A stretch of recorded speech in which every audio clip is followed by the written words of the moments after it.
அனைவருக்கும் என் நமஸ்காரங்கள். 11வது அத்தியாயத்துல துருவன் நாராயண அஸ்திரத்தினால சத்ருக்களை வதம் பண்றதும், சுவாயம்புவ மனு தான் நேரிலே வந்து தத்துவ உபதேசம் செய்து அவனை சமாதானப்படுத்துறார் அப்படிங்கிறத பார்த்தோம். இந்த 12வது அத்தியாயத்துல துருவன் குபேரனோடு நட்பு செய்து கொள்ளுதலும், பிறகு தன் பட்டணத்துக்கு சென்று பல யாகங்களை செய்து விஷ்ணுவின் பதத்தை அடைகிறான் அப்படிங்கறத பத்தியும் சொல்றார். என்ன சொல்றாருன்னு பார்க்கலாம். ஓம் நமோ பகவதே வாசுதேவாய. அத द्वादशोऽध्यायः. मैत्रेय उवाच ध्रुवं निवृत्तं प्रतिबुध्य वैशसात् अपेतमन्युं भगवान् धनेश्वरः तत्रागतश्चारणयक्षकिन्नरैः संस्तूयमानो अभ्यवतत्कृताञ्जलिं। धनत उवाच भो भोः क्षत्रियधायाद परितुष्टोऽस्मि तेन यत्त्वं पितामहादेशाद् वैरं दुस्त्यजम् अत्यजः। न भवान् अवधित्यक्षात् न यक्षा भ्रातरं तव काल एव हि भूतानां प्रभुरव्ययभावयोः। अहं त्वम् इत्यपार्थाधीः अज्ञानात् पुरुषस्य हि स्वाप्नीवाभात्यथ ध्यानात् यया बन्धविपर्ययौ तद्गच्छ ध्रुवभद्रं ते भगवन्तम् अदोक्षजम् सर्वभूतात्मभावेन सर्वभूतात्मविग्रहम्।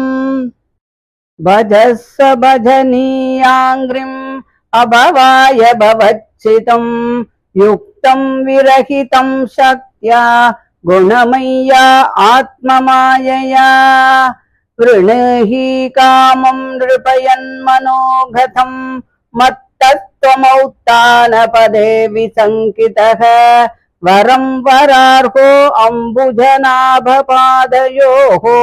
अनन्तरं त्वां वयमङ्गशुश्रुम। मैत्रेय उवाच स राजराजेन वराय चोदितो ध्रुवो महाभागवतो महामतिः। हरौ सवव्रे अचलितां स्मृतिं यया तरत्ययत्नेन दुरत्ययं तमः। तस्य प्रीतेन मनसा तां दत्वैडविडस्ततः पश्यतोऽन्तर्दधे सोऽपि स्वपुरं प्रत्यपद्यत। अताय जतयज्ञेशं क्रतुभिर्भूरि दक्षिणैः द्रव्यक्रिया देवतानां कर्म कर्म फलप्रदम्। सर्वात्मन् यच्युधे सर्वे तीरौगां भक्तिमुद्वहन् ददशात्मनि भूतेषु तमेवावस्थितं विभुम्। तमेवं शीलसम्पन्नं ब्रह्मण्यं दीनवत्सलं गोप्तारं धर्मसेतूनां वेनिरेपितरं प्रजाः।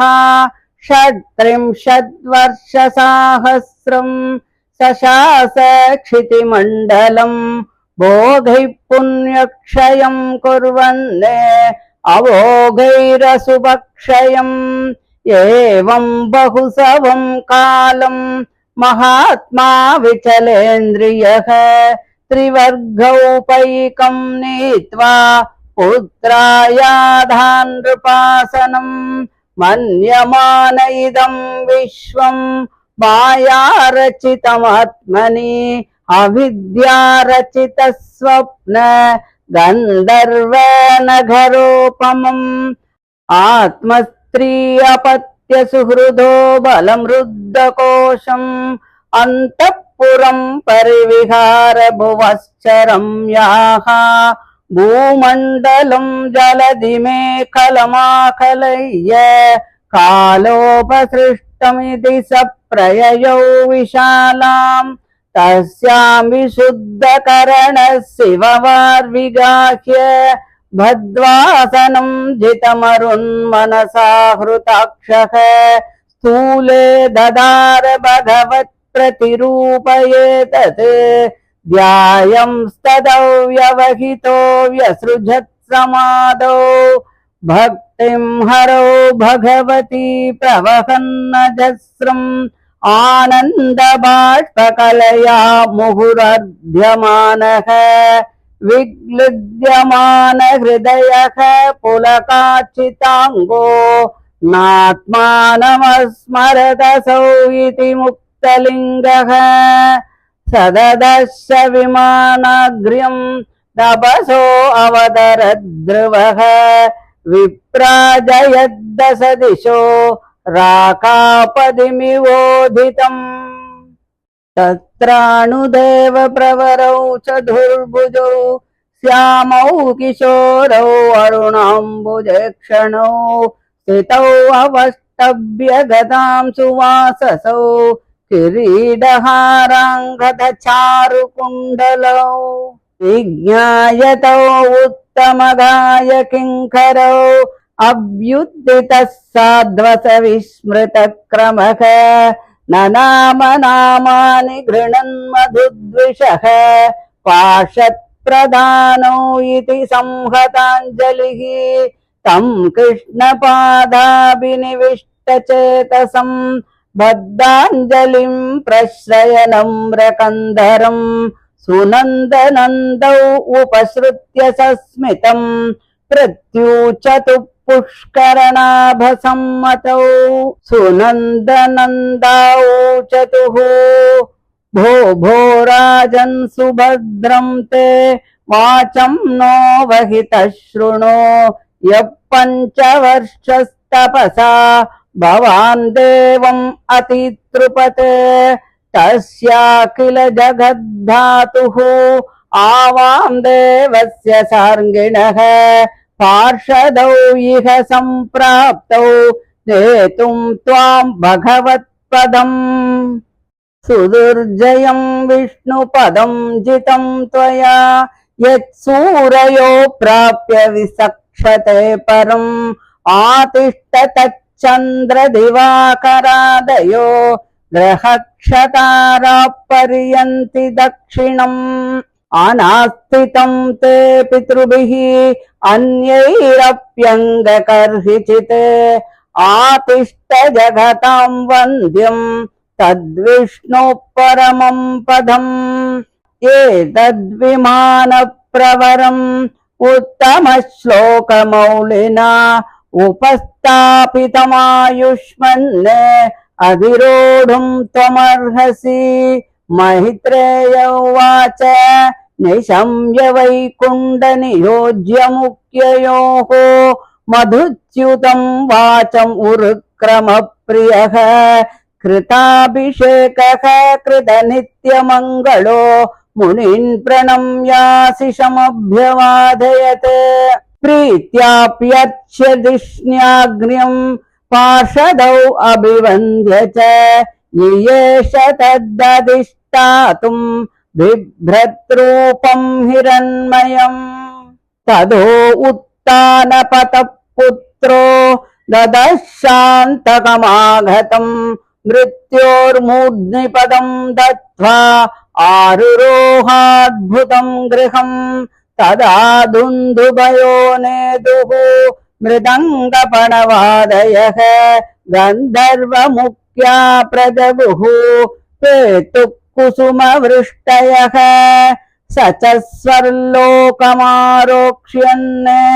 सुनीतिं जननीं ध्रुवः अन्वस्मरद्दघं हित्वा देनां यास्ये त्रिविष्टपम् इति व्यवसितं तस्य व्यवसाय सुरोत्तमौ दर्शयामास तुर्देवीं पुरोयानेन गच्छतीं तत्र तत्र प्रशंसद्भिः पतिवैमानिकैः सुरैः अवकीर्यमानो ददृशे कुसुमैक्रमशोग्रहान् त्रिलोकीं देवयानेन सोऽतिव्रज्य मुनीनपि परस्ताद्यद्रिवगतिः विष्णोपदम् अताभ्यगात् यद्व्राजमानं स्वरुचैव सर्वतो लोकास्त्रयो ह्यनुविभ्राजन्त एते यन्नाव्रजन् जन्तुषु येनानुग्रहा व्रजन्ति भद्राणि चरन्ति ये निशम् शान्ताः समदृशः शुद्धाः सर्वभूतानुरञ्जनाः यान्त्यञ्जसाच्युतपदम् अच्युतप्रियबान्धवाः इत्युत्थानपदः पुत्रो ध्रुवकृष्णपरायणः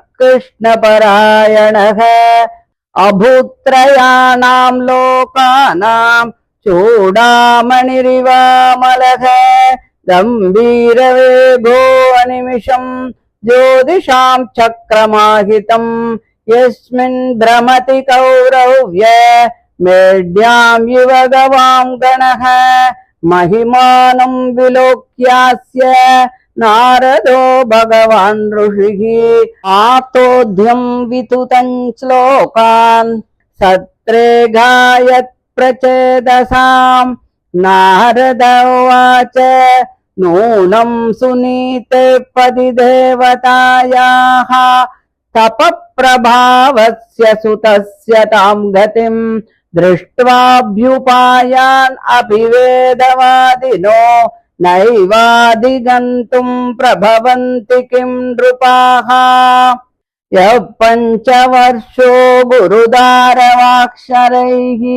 भिन्नेन यातो हृदयेन धूयत वनं मदादेशकरोजितं प्रभुं जिगाय तद्भक्तगुणैः पराजितम् यः क्षत्रबन्धुर्भुवि तस्याधिरूढम् अन्वारुरुक्षेदभिवर्षपूगैः षट्पञ्चवर्षो यदहोभिरल्पैः प्रसाद्य वैकुण्ठमवाप तत्पदम् महित्रेय उवाच एतत्ते अभिहितं सर्वं यत्पृष्टोऽहम् इह त्वया ध्रुवस्य उद्दामयशसः चरितं सम्मतं सतां धन्यं यशस्यम् आयुष्यं पुण्यं स्वस्त्ययनं महते स्वर्ग्यं द्रव्यं सौमनस्यं प्रशस्यम् अघमर्षणम् श्रुत्वै तच्छ्रद्धया भीक्ष्णम् अच्युत प्रियचेष्टितम् भवेद्भक्तिर्भगवती यया स्यात् क्लेशसंक्षयः महत्त्वम् इच्छतां तीर्थम् श्रोतुशीलादयो गुणाः यत्र तेजस्तदिच्छूनां मानो यत्र मनस्विनां प्रयतः कीर्तयेत् प्रातः समवाये द्विजन्मनां सायं च पुण्यश्लोकस्य ध्रुवस्य चरितं महत् पौर्णमास्यां सिनीवाल्यां द्वादश्यां श्रवणे तव दिनक्षये व्यतीपाते संक्रमे अर्कदिनेऽपि वा श्रावयेत् श्रद्धधानानां तीर्थपादपदाश्रयः नेच्छन् तत्रात्मनात्मानं सन्तुष्ट इति सिद्ध्यति ज्ञानम् अज्ञाततत्त्वाय यो दद्यात् सत्पथे मृतम् कृपालोर्दीननाथस्य देवास्तस्यानुगृह्णते इदं मया ते विहितं कुरुध्वः ध्रुवस्य विख्यातविशुद्धकर्मणः हित्वार्भगक्रीडनकानि मातुः गृहं च विष्णुं शरणं यो जगाम। इति श्रीमद्भागवते महापुराणे पारमहंस्यां संहितायां चतुर्थस्कन्धे ध्रुवचरितं नाम द्वादशोऽध्यायः। श्रीहरये नमः, श्रीहरये नमः, श्रीहरये नमः। गोपिका जीवनस्मरणं गोविन्द गोविन्द. துருவன் சாயம்புவ மனுவினுடைய உபதேசத்தினால கோபம் தீர்ந்து யட்சர்களை எல்லாம் வதைப்பதை விட்டான். சாரணர்கள், யட்சர்கள், கிண்ணறர்கள் ஆகியவர்களால் வணங்கப்படும் அந்த மகானுபாவனான குபேரன் அங்கே வர கைகளை கூப்பிக்கொண்டு நிற்கின்ற அந்த துருவனை பார்த்து பேச ஆரம்பிக்கிறார். குபேரன் சொல்றார், க்ஷத்ரிய குமாரா, நீ யட்சர்களை வதைத்ததால் உண்டான பாபம் தீரப்பெற்றாய். நான் உன் விஷயத்துல மிகுதியும் சந்தோஷம் அடைஞ்சேன். அதுக்கு காரணம் என்ன என்றால், நீ உன்னுடைய பாட்டனாகிய சுவாயம்புவ மனுவின் உபதேசத்தினால் துறக்க முடியாத கோபத்தையும் வைரத்தையும் துறந்து விட்டாய் அல்லவா? அதுதானப்பா காரணம். நான் யட்சர்களை வதைத்த பாபத்தின் சம்பந்தத்தை உடையவன். அப்படி இருக்கும்போது நான் எப்படி பாபமற்றவனாக ஆக முடியும் என்று யோசிக்கின்றாயா? நீ யட்சர்களை வதைக்கவில்லை, யட்சர்களும் உன் சகோதரனை வதைக்கவில்லை.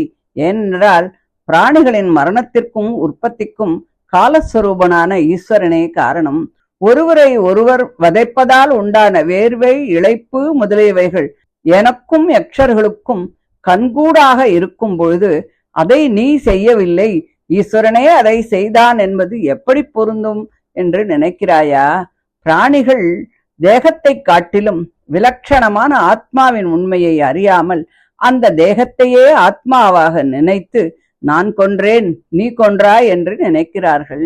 நான் நீ என்ற அறிவில் தோன்றுகின்ற ஆத்மஸ்வரூபத்தை அவர்கள் அறிந்தவரில்லை. நான் என்று தோன்றும் ஆத்மாவை காட்டிலும் வேறுபட்ட தேகத்தையே ஆத்மாவாக நினைக்கிறார்கள். அவர்கள் விபரீத ஞானம் உடையவர்கள்.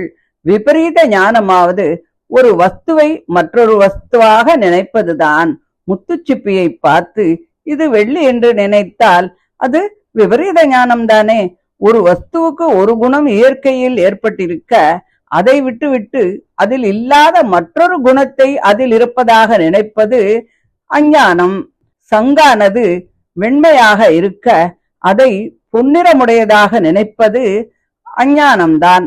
இவர்கள் பிறரை கொல்லும் தன்மை அல்லாத ஆத்மாவிடத்தில் கொல்லும் தன்மையை ஏறிட்டு பார்க்கிறார்கள். ஆகையால் அஞ்ஞானம் உடையவர்கள்.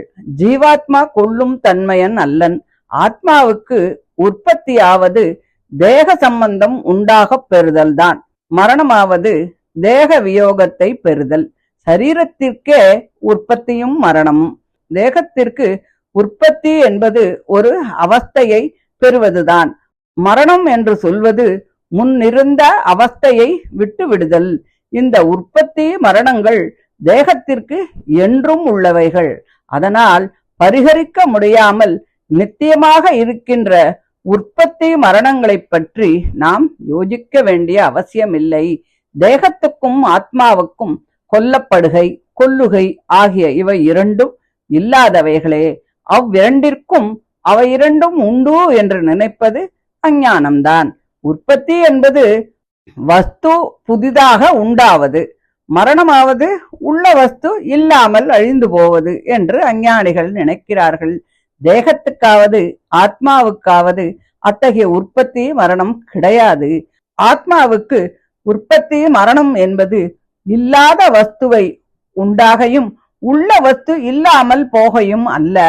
ஒரு அவஸ்தையை விட்டு மற்றொரு அவஸ்தையை பெறுதலே உற்பத்தியும் மரணமாகும். இல்லாத வஸ்து எங்கிருந்து உண்டாக முடியும்?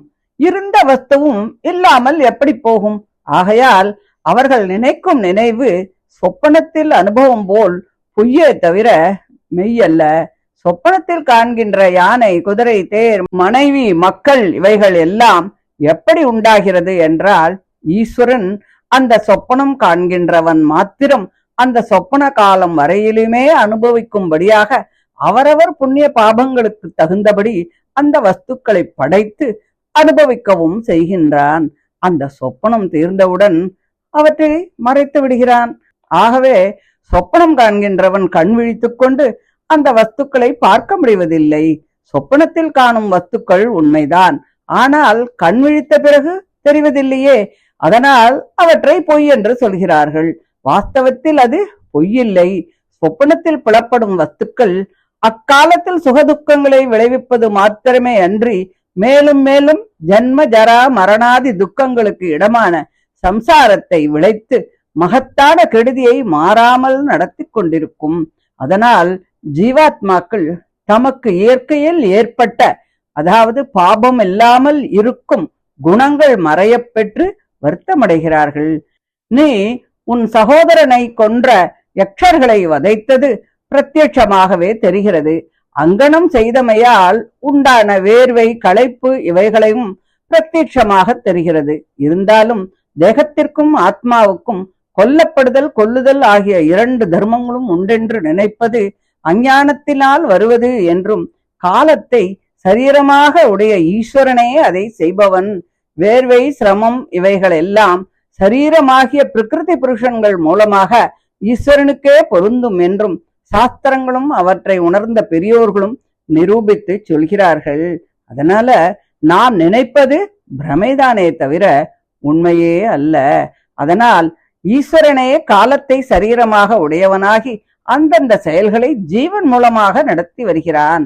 அதனால் அந்த சர்வேஸ்வரனையே நீ மோட்சத்தின் பொருட்டு பணிவாயாக. துருவனே, உனக்கு மங்களம் உண்டாகும். ஈஸ்வரன் சமஸ்த சேதனா சேதனங்களையும் சரீரமாக உடையவன்.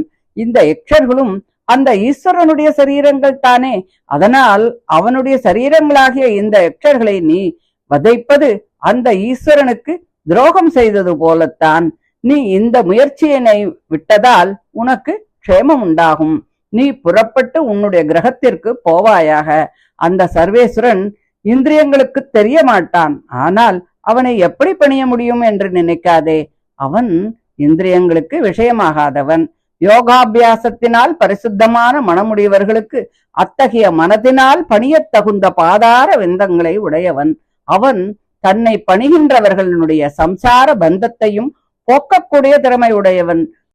பிரகிருதி சம்பந்தமும் அதன் காரியமும் அன்றோ சம்சாரமாவது. அது ஜீவனைப் போல் பரமாத்மாவுக்கும் உள்ளதே.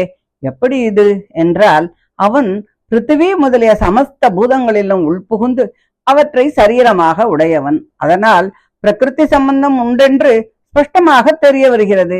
ஆகையால் அவனும் நம்மை போல் ஒரு சம்சாரியே. ஆகையால் அவன் எப்படி நம் சம்சார பந்தத்தை போக்குவான் என்றால், தத்வாதி குணஸ்வரூபமாகிய மாயை என்னும் பிரகிருதியானது அவனுக்கு சரீரமாகி அதை அடக்கி நடத்தும் திறமையுடையவன் அதற்கு உட்பட்டவன் அல்ல. ஜீவன் அந்த பிரகிருதிக்கு உட்பட்டு அதன் சம்பந்தத்தினால் ஞான சங்கோசம் பெற்று தேகாத்ம பிரமாதிகளுக்கு இடமாகி சம்சார பந்தம் மாறப் பெறாமல் வருத்தத்தை அடைகிறான். ஈஸ்வரன் அப்படியல்லவே. ஜீவனைப் போல் அவனும் ஒரு சம்சாரியாக ஆக மாட்டான். ஆகையால் அவன் தன்னை பணிகின்ற நம்முடைய சம்சார பந்தத்தை போக்கும் திறமை உடையவன்தான். உத்தானபாதனுடைய புதல்வனாகிய மன்னவா, தர்ம அர்த்த காமங்கள் என்ற மூன்றில் எதை மனதினால் நீ விரும்புகின்றாயோ அதை என்னிடம் கேள், நான் அதை உனக்கு நிறைவேற்றித் தருகிறேன் என்று சொன்னான்.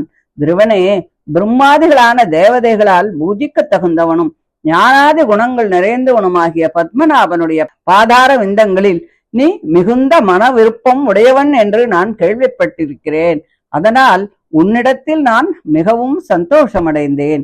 நீ விரும்பும் வரத்தை கேள், நான் கொடுக்க சித்தமாக இருக்கிறேன். ஆனால் மோட்சத்தை தவிர எதை வேண்டுமானாலும் கேள் என்று குபேரன் சொன்னார். மைத்ரேயர் சொல்றார், அந்த துருவன் பகவானிடத்தில் பக்தியுடையவன், மிகுந்த மதியுடையவன், ஈஸ்வர தத்துவங்களின் உண்மையை உள்ளபடி அறிந்தவன். பாகவதர்கள் தர்ம அர்த்த காமங்களை நரகம் போல் நினைப்பார்கள். அவர்களில் மேன்மையுற்ற அந்த துருவன் அத்தகைய தர்மார்த்த கர்மங்களை விரும்ப மாட்டான் என்பதை பற்றி சொல்ல தேவையில்லையே. அவன் குபேரனிடம் பகவானிடத்தில் தனக்கு நினைவு மாறாமல் இருக்கும்படி வேண்டிக் கொண்டான். பகவானிடத்தில் நினைவு மாறாமல் இருக்கப்பட்டால் எத்தகையர்க்கும் கூட கடக்க முடியாத தேகாத்ம பிரமத்தையும் அதன் மூலமாக விளையக்கூடிய சம்சார பந்தத்தையும் அனாயாசமாக கடந்து விடுவான். அதனால் அவன் அதையே வேண்டினான். குபேரன் அவனுடைய வார்த்தைகளை கேட்டு மிகவும் சந்தோஷமடைந்து அவன் விரும்பியபடியே அவனுக்கு பகவானிடம் மாறாத நினைவு இருக்கும்படி அருள் செய்து மறைந்து விட்டான். அந்த துருவனும் அப்படி வரத்தை பெற்றுக்கொண்டு தன்னுடைய பட்டணத்துக்கு போனான். துருவன் பல யாகங்களால் பகவானை ஆராதித்தான்.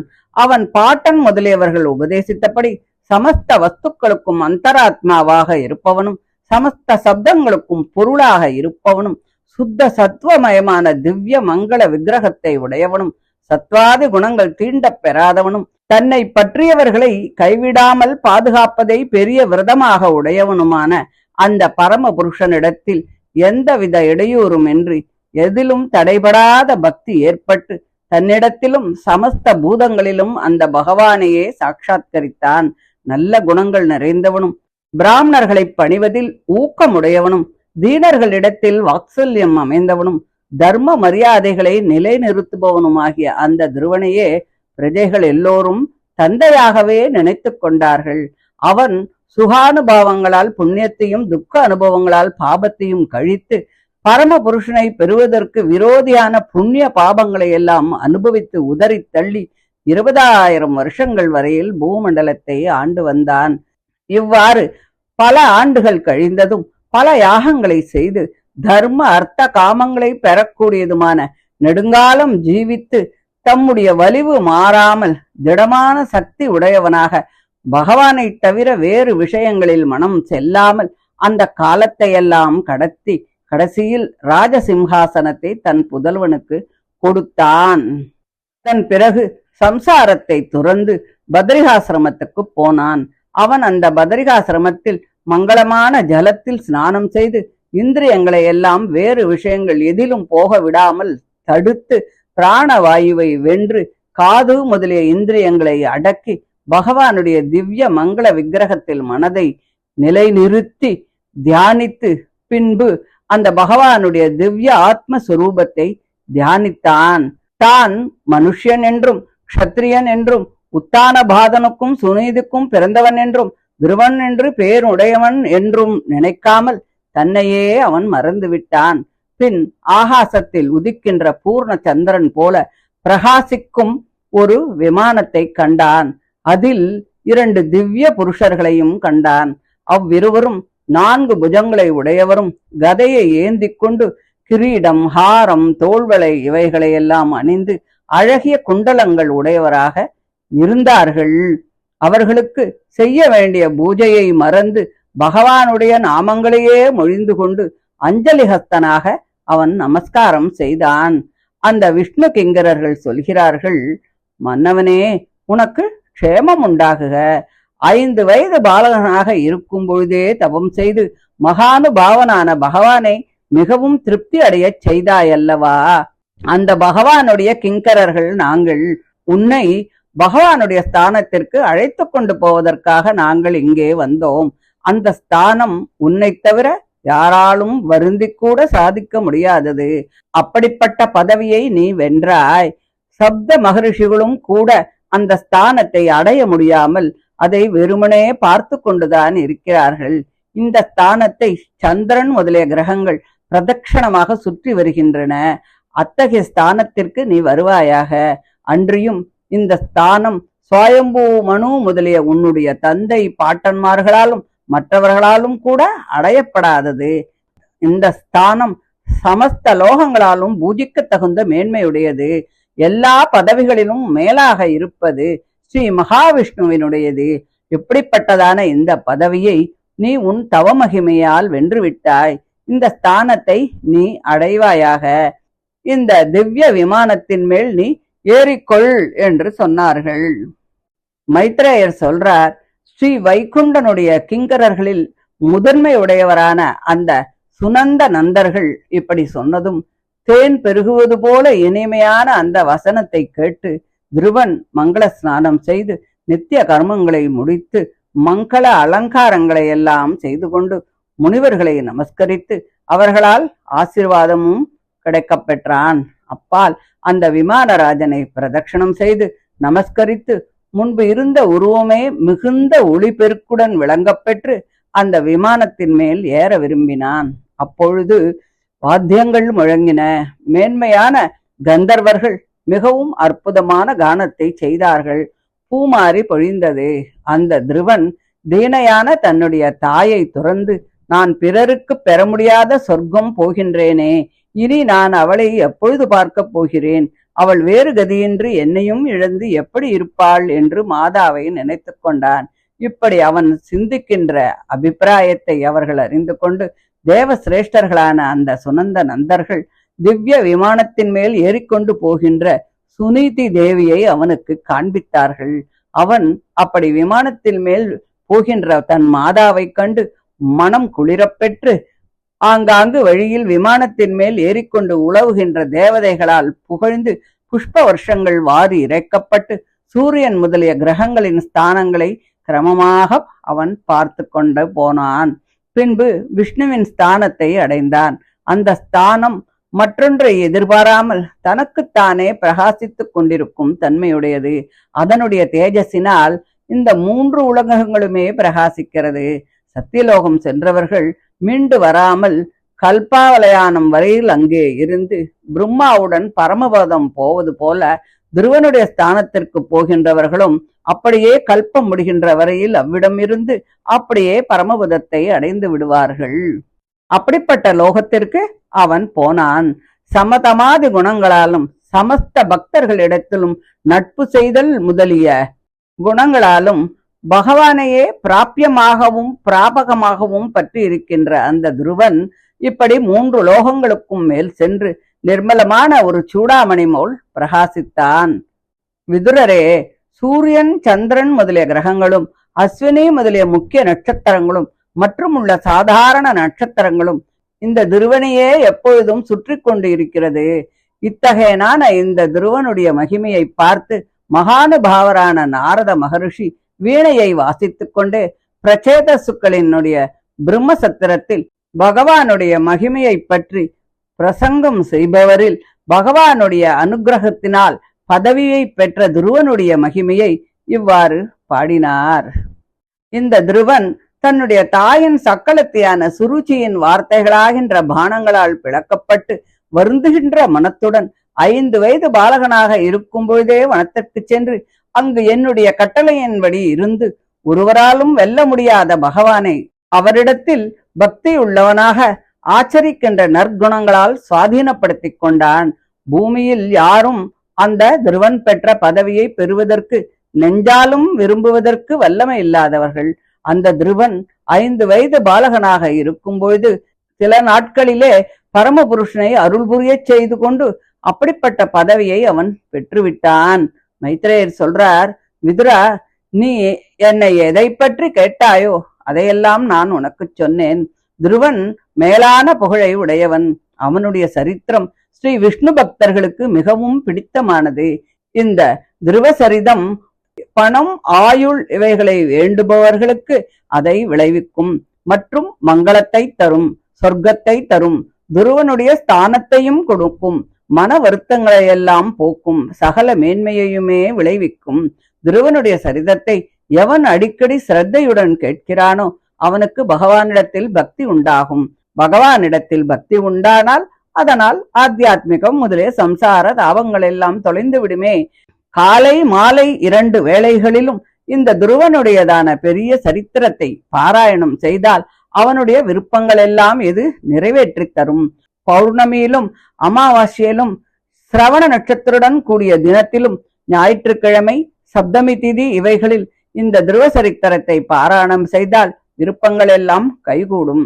இந்த துருவ சரித்திரம் யார் எதை விரும்பினாலும் அதையெல்லாம் நிறைவேற்றி தரும் தன்மை உடையது. இந்த துருவ சரித்திரத்தை சொன்னால் அவனிடத்தில் பகவான் சந்தோஷமடைந்து அவனுக்கு மோட்ச சித்தியையும் கொடுப்பான். இந்த துருவ சரித்திரம் மிகவும் பிரசித்தமானது.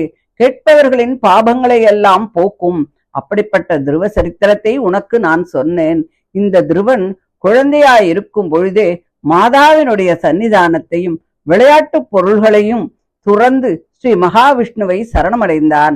அவனுடைய மன உறுதியை என்னவென்று சொல்வது? அப்படிப்பட்ட அந்த துருவ சரித்திரத்தை எல்லாம் உனக்கு சொன்னேன் என்று சொல்லி இந்த 12வது அத்தியாயத்தை முடிக்கிறார். இதை தொடர்ந்து அடுத்த 13வது அத்தியாயத்திலிருந்து பிருது சக்கரவர்த்தியினுடைய சரித்திரம் ஆரம்பமாகுது. அதை அடுத்த ஆடியோல பார்க்கலாம். தேங்க்யூ.